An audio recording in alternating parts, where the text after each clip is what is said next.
Hello students, तो H TET previous year question की series में अब हम करने वाले हैं इंग्लिश के प्रीवियस ईयर क्वेश्चंस। पहले से प्लेलिस्ट अवेलेबल है जिसमें मैंने बहुत सारे सालों के आपको प्रीवियस ईयर क्वेश्चन करा दिए हैं। आज फिर से मैं 15 प्रीवियस ईयर क्वेश्चंस आपको कराने वाली हूँ। अगर आप H TET PRT PGT TGT की तैयारी कर रहे हैं तो आपके लिए बहुत ज़्यादा हेल्पफुल हैं। तो चलिए स्टार्ट करते हैं।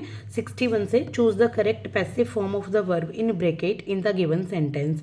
ये जो आपको एक सेंटेंस दिया गया है जो है आई सडनली रियलाइज्ड आई, तो इसके लिए ना हमें करेक्ट पैसिव फॉर्म देखना है। ये एक्टिव फॉर्म में है, पैसिव फॉर्म में, यानी कि आपको ऑब्जेक्ट को सब्जेक्ट बना देना है, सब्जेक्ट को आपको ऑब्जेक्ट बना दिया है, जो भी ये ब्रैकेट में दिया गया है उसके लिए। तो आई सडनली रियलाइज्ड आई, ये वॉच का है ये, तो इसके लिए करेक्ट फॉर्म क्या होगी आपकी? इसका आंसर होगा was being watched. I suddenly realised I was being watched. यहाँ आई वॉच है, I watch, I suddenly realised I watch, I was being watched, यानी कि मुझ पर नज़र रखी जा रही थी, मैंने सडनली ये रियलाइज़ किया। तो आंसर क्या हो जाएगा? Number D is the right answer. इसके बाद है आई मस्ट फिनिश दिस, मुझे ये ख़त्म करना होगा, यानी कि मुझे ये ज़रूर ख़त्म करना चाहिए या होगा। तो इसमें जो आंसर होगा आपका अंडरलाइन वर्ड का, तो ये जो सेंटेंस क्या दिखाता है आपका? नेसेसिटी, डिटर्मिनेशन, विश या हैबिट। तो आपको पता है मस्ट कहाँ आता है? मस्ट आता है जो जरूरी चीज़ जो नेसेसिटी के ऊपर आधारित होती हैं। तो यहाँ पर इसका क्या हो जाएगा? इस मॉडल का आंसर ये है नेसेसिटी। इसके बाद है choose the correct suffix to form the word the meaning of the word is given. एक आपको यहाँ सफिक्स चूज करना है। सफिक्स मतलब होता है आपका जो लास्ट में, यानी कि आपका प्रत्यय, जो हिंदी में हम कहते हैं। तो ये एक वर्ड दिया गया है कॉपी, कॉपी का ये आंसर निकलेगा प्लेंटीफुल, यानी कि बहुत ज़्यादा भरा हुआ, कुछ इसका आंसर होता है। तो यहाँ क्या क्या लगना चाहिए? यहाँ पे जो इसका आंसर आएगा वो आ जाएगा कॉपियस। क्या आएगा? Copious. Number A is the right answer. A, C नहीं है, ये ए है, ए। इसके बाद है 64, that is I don't enjoy going to the dentist. मैं डेंटिस्ट के पास जाना पसंद नहीं करता या एन्जॉय नहीं करता। तो गोइंग का जो वर्ड है यहाँ पे, आप क्या कहेंगे गोइंग को? गोइंग क्या है यहाँ पे? ये अब आपका प्रेजेंट पार्टिसिपल है या इन्फिनेटिव है या परफेक्ट पार्ट या कोई जीरंड है। तो ये आपका जो है जीरंड है। मैंने आपको बताया था अगर कभी भी यहाँ इंजॉय को वर्ब के रूप में यूज़ किया जा रहा है, लेकिन गोइंग को यहाँ वर्ब के रूप में नहीं बल्कि जाने, नॉर्मल एक आपके संज्ञा के रूप में यूज़ किया जा रहा है। तो जब भी वर्ब में आईएनजी लगाएं और उसको संज्ञा के रूप में यूज़ करें, संज्ञा के रूप में नहीं, मतलब ये है ही जीरंड, तो जीरंड के रूप में यूज़ करें तो इसको हम क्या कहते हैं? जीरंड कहते हैं। ठीक है, नंबर डी। इसके बाद 65, choose the correct indirect speech of the given sentence. इसकी आपको इनडायरेक्ट स्पीच बतानी है। Mother said don't go to the park. Mother ने कहा कि भाई पार्क मत जाओ, तो इनडायरेक्ट स्पीच क्या होगी? मदर ने कहा कि पार्क मत जाओ, तो सैड लगेगा या आस्क्ड लगेगा? क्या यहाँ पर आंसर आएगा? तो यहाँ पे है mother told us not to go to the park. ये इसका क्या हो जाएगा? बिल्कुल correct answer. Mother told us not to go to the park, ये आपका इनडायरेक्ट स्पीच में हो जाता है। ठीक है, ये डायरेक्ट और इनडायरेक्ट सेंटेंसेस होते हैं। Which of the following expression means extremely happy. इनमें से कौन सा एक्सप्रेशन ये कहेगा एक्सट्रीमली हैप्पी, बहुत ज़्यादा खुश? बी ए बास्केट केस, या फॉल ऑफ योर पर्च, या बी ऑफ योर ट्रॉली, या ऑन क्लाउड 9। तो क्या कहेगा? ये होता है ऑन क्लाउड 9। ऑन क्लाउड 9 का मतलब होता है बी एक्सट्रीमली हैप्पी, बहुत ज़्यादा खुश। इसके बाद है choose the correct passive construction of the given sentence. यहाँ आपको पैसिव वॉइस बताना है। इस एक्टिव के लिए auctioneer will send the painting at auction. जो नीलाम करने वाला है ना, वो ऑक्शन में यानी कि नीलामी करने में अपनी पेंटिंग को बेचेगा, सेल करेगा। तो इसका जो पैसिव वॉइस है वो क्या हो जाता है? पैसिव वॉइस क्या होगा इसका? ये होगा number C, that is the painting will be sold at auction. यहाँ जरूरी नहीं है कि हम यहाँ पर ऑक्शनर लगाएं, तो ये आएगा सिर्फ the painting will be sold at auction.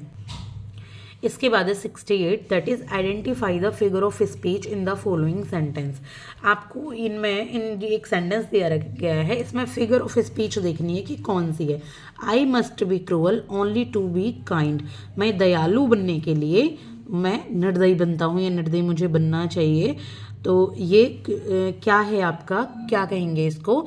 ये हो जाएगा आपका पैराडॉक्स। क्या है? पैराडॉक्स इसमें फिगर ऑफ स्पीच है इसमें। इसके बाद है 69, which of the following word is miss spelled. आपको गलत स्पेलिंग वाला वर्ड बताना है। तो जो गलत स्पेलिंग वाला वर्ड है इसमें है ये सिंक्रोनस। ठीक है, ये आपका गलत है सिंक्रोनस, बाकी ये सब आपके बिल्कुल सही है। साइंक्रोनस ये गलत है। इसके बाद एक ना आपको यहाँ 70 से लेके 74 तक कुछ सेंटेंस दिए गए हैं जिसमें जो ग्रामेटिकली करेक्ट है वो आपको बताना है।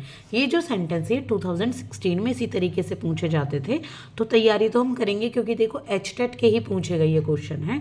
ये है my brother is the student in Mayo college, मेरा जो भाई है वो मेयो कॉलेज का स्टूडेंट है। तो क्या ये सही रहेगा इसका जो सेंटेंस है, या my brother is student of Mayo college आएगा, या my brother is student in the Mayo college आएगा। तो देखो ये कॉलेज से पहले यहाँ द आई है क्योंकि फेमस नाम है इसके कॉलेज का, तो यहाँ आ जाएगा इन द मेयो कॉलेज। तो ये आपका बिल्कुल करेक्ट आंसर है जहाँ पे द के साथ आ रहा है।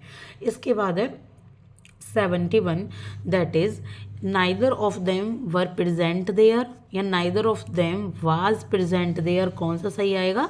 ये आएगा neither of them was present there. Neither of them इनमें से कोई भी वहाँ प्रेजेंट नहीं था, इसको हम एक वचन यानी कि सिंगुलर फॉर्म में ही लेंगे, तो ये वाज आएगा ना कि वर आएगा, ये सिंगुलर फॉर्म में होता है नाइदर।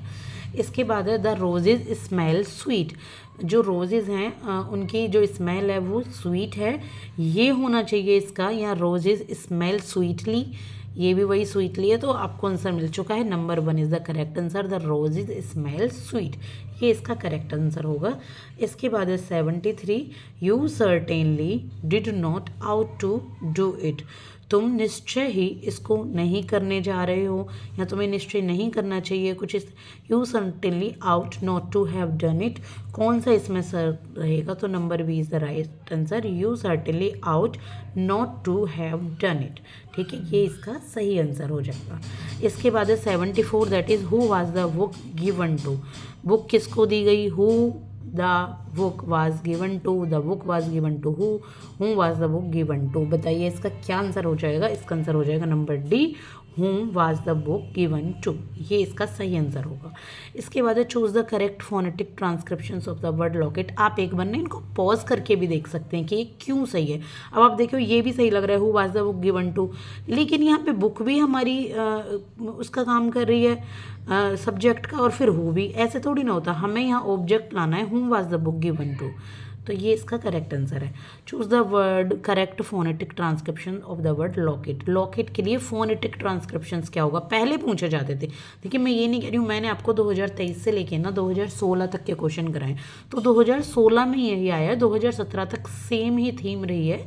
प्लेलिस्ट अवेलेबल है HTET-PYQs 2024 के नाम से, मैं जल्दी उसको 2025 बना दूंगी क्योंकि अब एग्ज़ाम 2025 में है।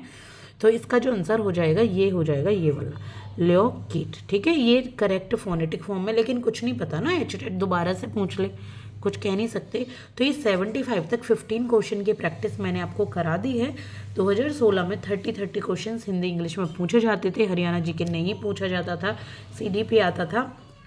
तो वो सब छोड़िए, आप बस प्रैक्टिस कीजिए, मेहनत कीजिए, और प्रैक्टिस को प्लीज़ कंटिन्यू रखिएगा। ये नहीं है कि एग्ज़ाम पोस्टपोन हो गया है तो उस प्रैक्टिस को आप बीच में छोड़ दें।